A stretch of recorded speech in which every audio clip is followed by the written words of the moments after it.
Yo. Big Kesh back up in here. Drake just admitted defeat. According to Spotlight, Drake just admitted he's been defeated by Kendrick Lamar. And we here for all of it. It's not April, it's May. It is May. And we still talking about the beef, y'all. Y'all know I'm like holding y'all. Without further ado, let's get it. Uh-oh. You are not going to want to click off this video. You are not going to want to click off this video. He about to cook. Bro, you my GOAT. You my favorite artist. But bro, you got to stop the nigga behavior, bro. Why are you so fucking niggas, bro? Like, you know niggas don't hate you for life over that shit. Why the hell are you over here trying to sell these niggas business?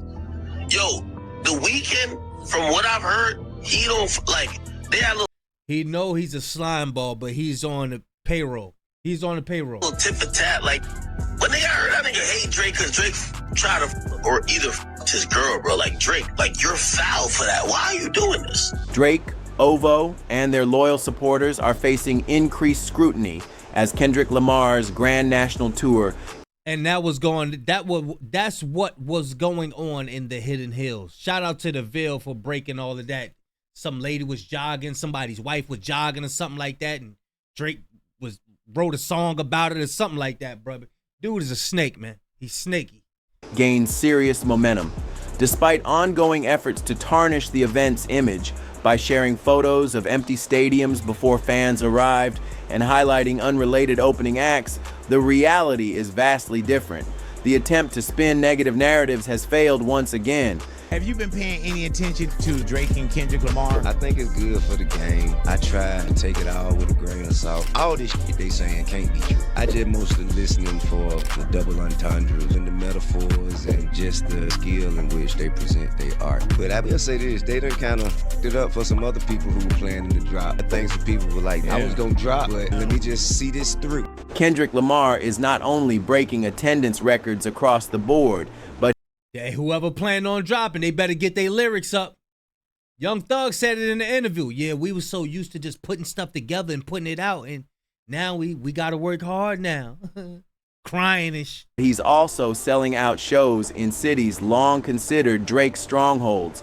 In those same markets, Kendrick is now posting bigger numbers than Drake has ever managed, proving that the tides in hip-hop popularity are shifting in real time. And I'm gonna tell you something else. He put out another record last week, didn't go up. Wait, Drake put out a record last week? Yes, the No Face shit. I didn't hear it. You ain't see it with the video? No. That's what I'm saying. Ain't nobody paid no attention to that No Face joint. Nobody at all. This is a scary time. I don't even seen the media reporting it either. Saying the cultural ones, That's what I'm trying to tell you. That's all I'm trying to tell you. What is now crystal clear, no amount of denial can hide Kendrick's growing dominance in the industry. As his tour unfolds, it is becoming impossible for critics to overlook just how influential he truly is. And with each sold-out venue, the gap between Kendrick and his rivals becomes more obvious and measurable. Drake's noticeable silence during this moment is revealing. It highlights the pressure he and his camp now face as Kendrick continues to elevate, drawing major attention. But on top of that, do you know that the whole audience... Shout out to Tisa Tales. Shout out to Tisa Tales. ...screamed out A minor. Why is that so huge? Because it lets us know that UMG is also sending a message that Drake's career is done. Finito. Finished. In just 2 shows, Kendrick Lamar has managed to dismantle long-standing narratives crafted to discredit his legacy, narratives repeated by those attempting to protect Drake's image.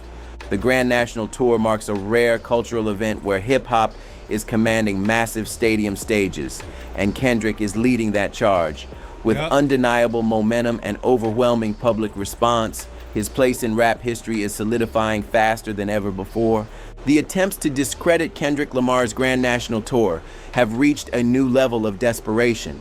Critics and detractors have resorted to sharing footage of early opening acts. I'm gonna tell y'all what's gonna happen. People gonna start putting together like 10 celebrities to do a stadium tour. They're gonna start somebody gonna come up with a bright idea to start trying to copy Kendrick, but it ain't gonna work. Specifically, the DJ Mustard segment, claiming the venue was empty and the tour was failing. It wasn't just the crowd. This was a message from UMG, a love letter sealed with a kiss, right? From UMG to Drake, letting him know that no matter what happens with that lawsuit and they're confident will get dismissed, you are finished in this industry. You have no friends, only foes. They do not fear you, but worse, instead, they do not respect you. You better keep yourself in Australia or keep yourself in Canada. And judging like what's going on with the whole trade thing, I don't know. However, anyone with even minimal experience attending live events knows this is standard. Opening acts typically perform while attendees are still entering the venue, getting food, or finding their seats. Even more absurd was the claim that only a few fans were present at a particular Kendrick performance, based on a moment when only certain audience members had their phone flashlights raised. This narrative quickly fell apart once full-angle videos emerged, clearly showing a packed stadium from wall to wall.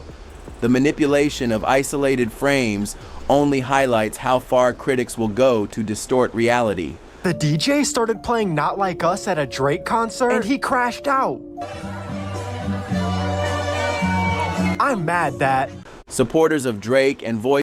No, see, people take footage and then mute it and then put background music on, like put the Not Like Us record. That didn't happen. It's a lot of that going on now. Voices aligned with his camp have been particularly active in spreading this misinformation. But as the tour gains momentum, their narratives are collapsing.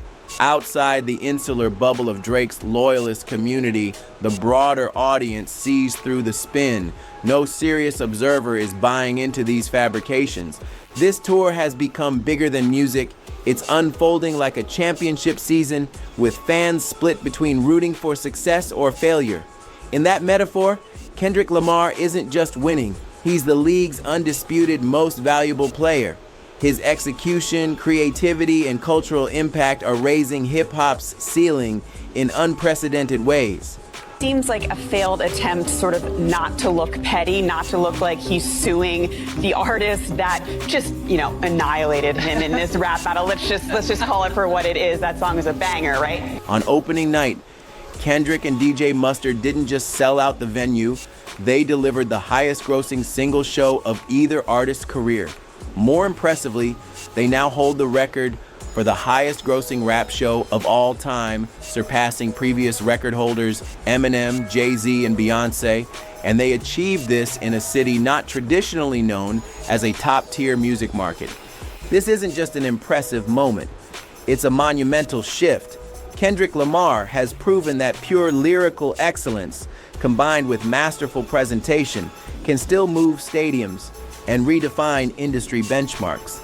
This moment is a direct challenge for the competition to elevate, with Kendrick Lamar achieving milestones that extend beyond his own career and into the very fabric of hip-hop history, all on the first night of his tour.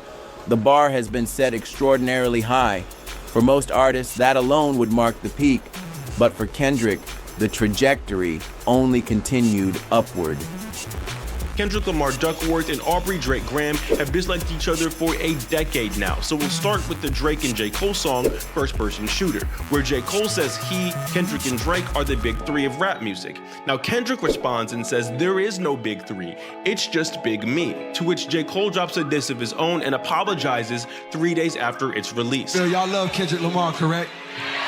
As do I. Formally exiting from this beef. For Drake's disses, he says Kendrick Lamar's son is not biologically his, that he's having relationship issues, and that Kendrick Lamar is physically abusive to his fiance.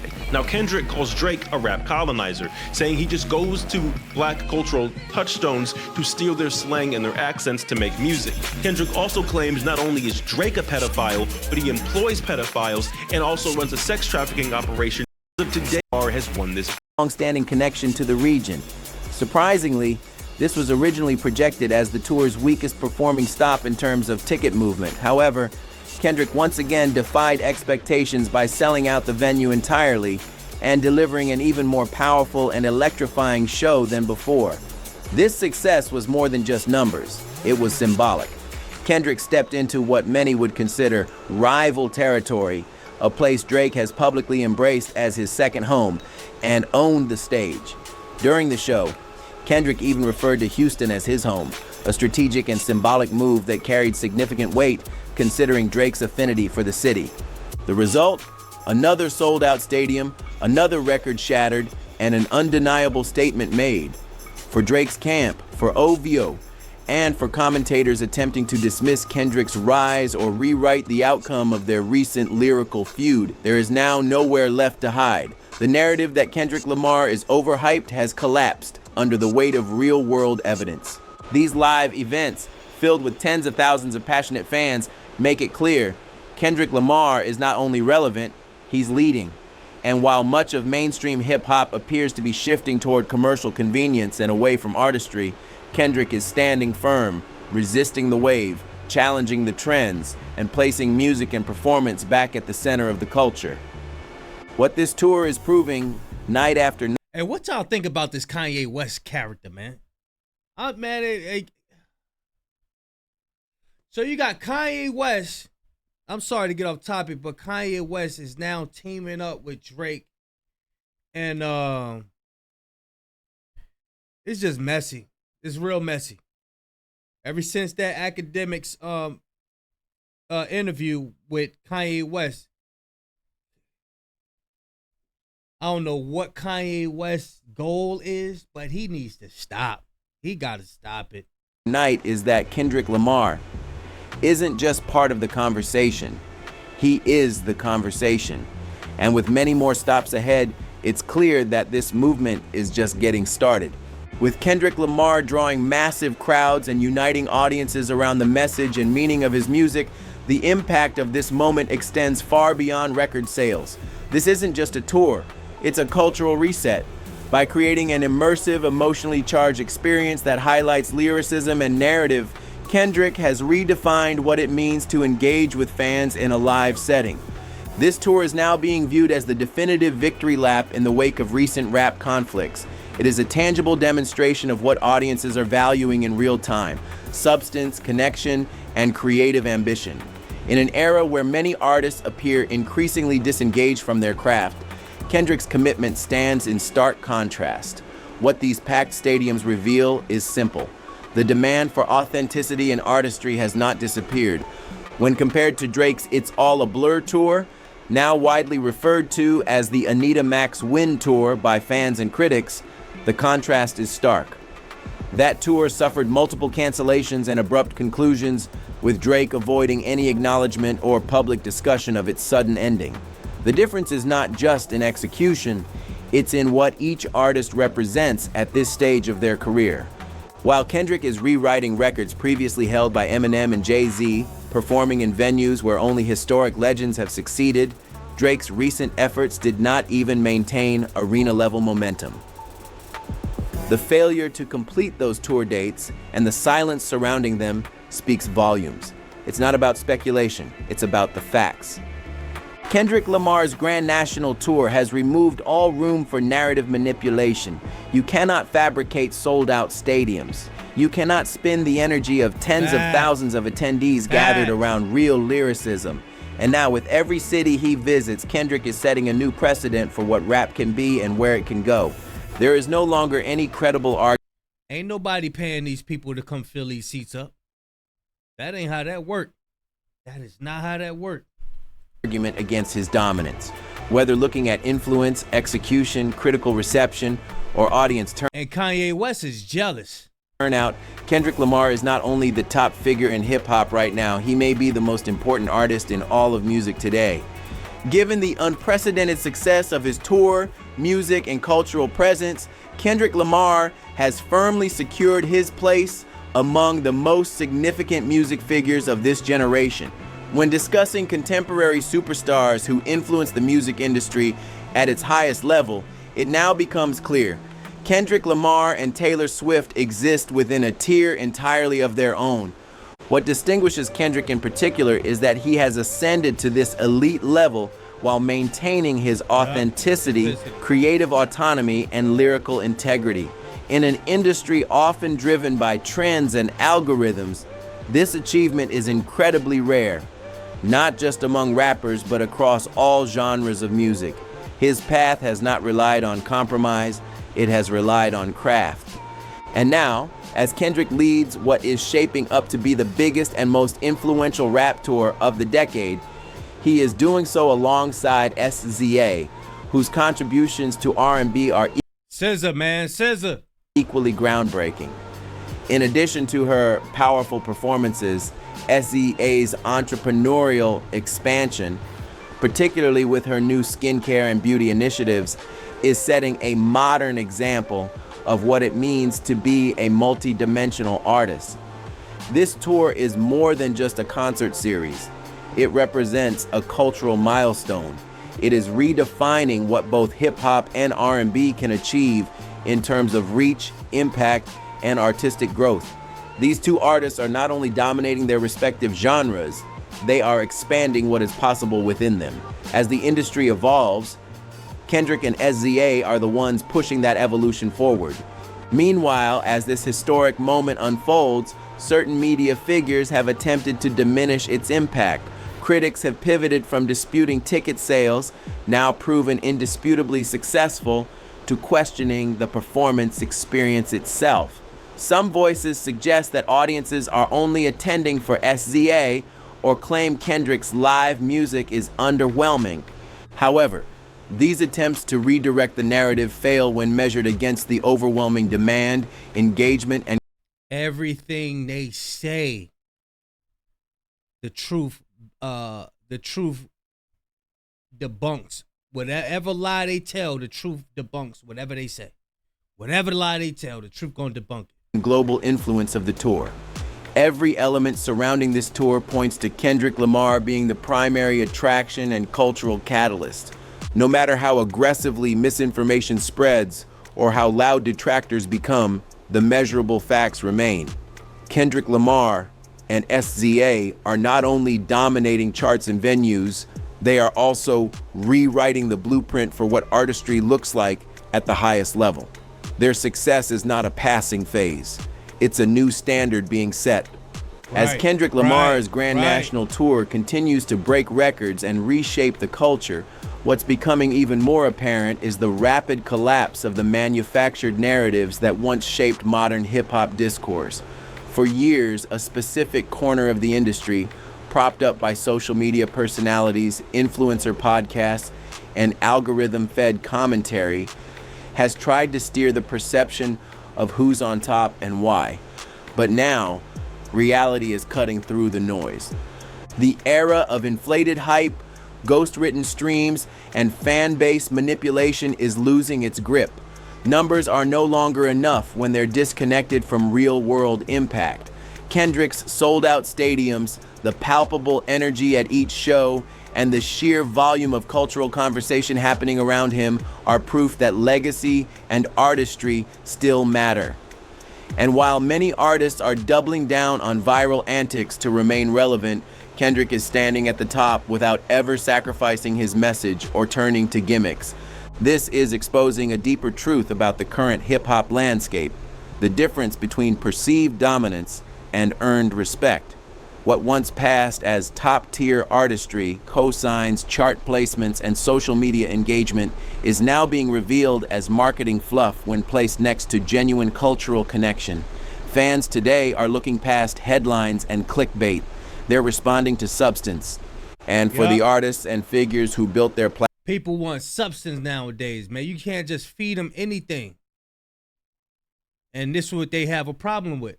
That Young Thug said it in his interview. We were so used to doing anything, dropping videos, just putting them together, just used to doing anything. This is why they so jealous and they so angry at Kendrick Lamar, because he set a new standard. You can't just come out and do anything. Platforms on clout alone, this moment is unsettling. Those who've relied on narrative control are now scrambling to explain why the most critically acclaimed and culturally impactful artist is also the one bringing in the largest live crowds, without controversy, without drama, and without apology. In a space where short-lived hype is often mistaken for influence, Kendrick's sustained excellence is a wake-up call, not just to artists, but to the music business itself. The public is beginning to reward consistency, lyrical integrity, and stage presence over PR tricks and online engagement stats. This isn't just a victory for Kendrick Lamar. It's a reminder that when the music is real and the artist is grounded, no amount of spin can compete. And in hip-hop as a whole, the debate is done. Because when it comes down to it, Kendrick Lamar isn't just proving his point, he's rewriting the rule book. As the Grand National Tour continues to surge with record-breaking momentum, Drake's retreat into silence grows louder by the day. No more distractions, no more excuses. Kendrick is standing at the top.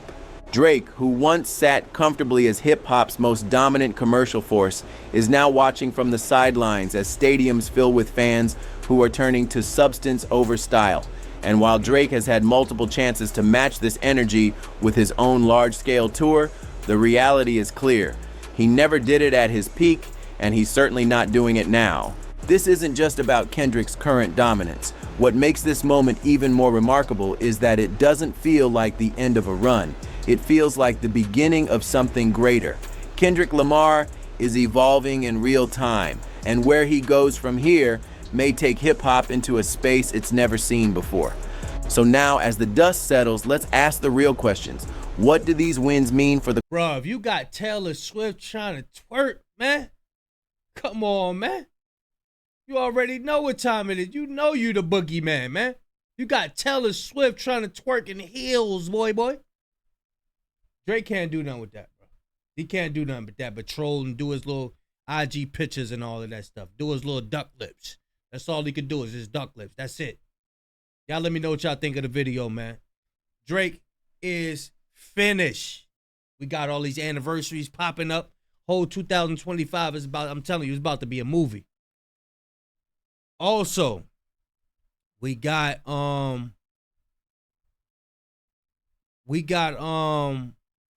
tour going to Canada. How was the world gonna react to that? All of this stuff Top 5 talking about, and how was the world gonna react to Kendrick Lamar performing in Toronto? We gotta think about this, man. We gotta think about this. He's going to your hood, boy. It's about to get wild, man. Y'all let me know what y'all think, man. Big Kish signing out. I'm going, y'all.